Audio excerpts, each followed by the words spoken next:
हुजूर फना किसे कहते हैं, बका किसे कहते हैं? हुजूर बोलते तो हैं लेकिन मतलब समझ में नहीं आता। साबिर पाक ने फरमाया वक्त आने पे जवाब दूंगा। जब विसाल का वक्त करीब आया, शमसुद्दीन पानीपती को बुलाया, फरमाया सुनो, जब हमारा विसाल हो जाए, इंतकाल हो जाए, हमें गुस्ल देने की जरूरत नहीं, कफन पहनाने की जरूरत नहीं। कहा हमारे हुजरे का दरवाजा बंद कर देना, सब गैब से हो जाएगा। फरमाया मेरे जनाजे की नमाज भी कोई ना पढ़ाए। कहा हुजूर तब कौन पढ़ाएगा? फरमाया एक घुड़सवार आएगा और वो आकर के नमाज जनाजा पढ़ाएगा। अल्लाह अकबर।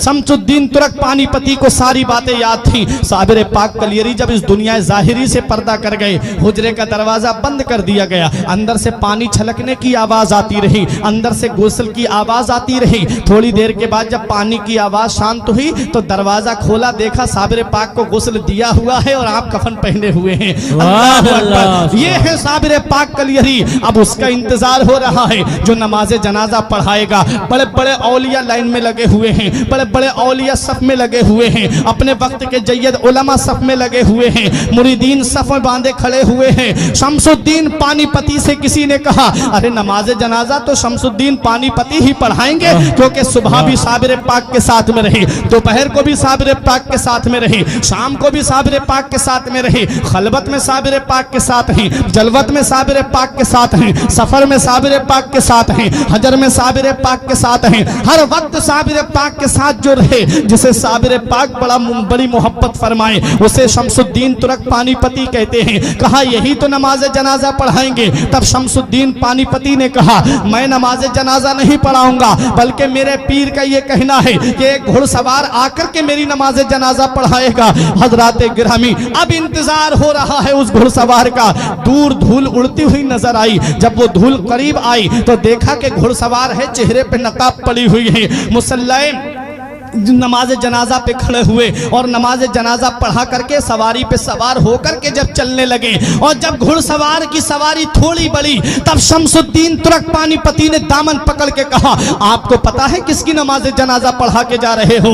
ये वो अल्लाह का वली है जिसकी शान सारी दुनिया में मशहूर है, ये वो अल्लाह का महबूब बंदा है जिसका जलाल सारी दुनिया में मशहूर है। आप जिनकी नमाज जनाजा पढ़ा के जा रहे हो, ये अल्लाह का मुकर्रब बंदा है, ये अल्लाह का नेक बंदा है, ये अल्लाह का वली है। कल मेरे साबिर की तारीख लिखी जाएगी, कल मेरे साबिर की हिस्ट्री लिखी जाएगी, कल मेरे साबिर का इतिहास लिखा जाएगा और दुनिया वाले मुझसे सवाल करेंगे ये शमसुद्दीन पानीपती, सुबह को तुम साबिर पाक के साथ में थे, दोपहर को तुम साबिर पाक के साथ में थे, शाम को तुम साबिर पाक के साथ में थे, सफर में तुम साथ रहे, हजर में तुम साथ रहे, खलबत में तुम साथ रहे, जलवत में तुम साथ रहे, हर वक्त तुम साबिर पाक के साथ में थे। जरा बताओ साबिर पाक की नमाज जनाजा किसने पढ़ाई थी?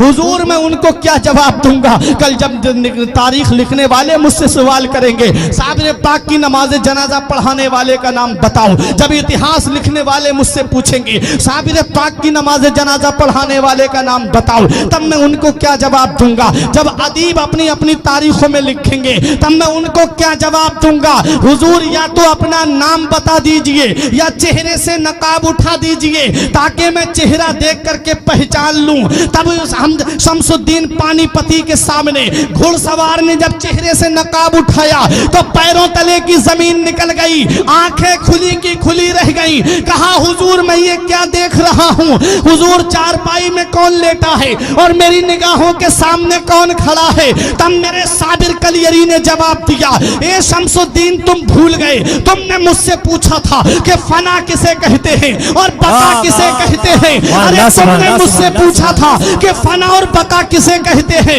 ये जो चारपाई में तुम लेटा हुआ देख रहे हो इसे फना कहते हैं और जो साबिर तुम्हारे सामने खड़ा है इसे बका कहते हैं। पता चला कि जो चारपाई में लेटा है वो रूहानी रूह का जलवा है और जो साबिर कलियरी सामने खड़े हैं उसे रूहानियत कहते हैं, उसे रूहानियत कहते हैं। रूह अलग होती है, रूहानियत अलग होती है। जिसे रूहानियत का मकाम मिलता है वो लोगों की इमदाद करता है, जिसे रूहानियत मिल जाती है वो लोगों की मुश्किलें दूर करता है, जिसे रूहानियत मिल जाती है वो जब जहां उनका चाहने वाला पुकारता है वो वहां पहुंच जाते हैं। तभी तो मेरे गौस ने फरमाया था नजर तो इला बिलादिल्लाही जमा का खरदालतिन अला हुक्म इत्तिसाली, मैं अल्लाह के तमाम शहरों को ऐसे देख रहा हूं जैसे कोई अपनी हथेली पर राई के दाने को देख रहा हो। ये क्या है? ये रूहानियत का जलवा है। जिसे रूहानियत मिल जाती है उसका मकाम बुलंद बाला हो जाता है। जिसे रूहानियत मिलती है उसकी शान बुलंद हो जाती है। जिसे रूहानियत मिलती है उसकी अजमत बुलंद हो जाती है। जिसे रूहानियत मिलती है उसका मकाम सुरैया से भी बुलंद हो जाता है। कहां कहां देखोगे रूहानियत वालों को।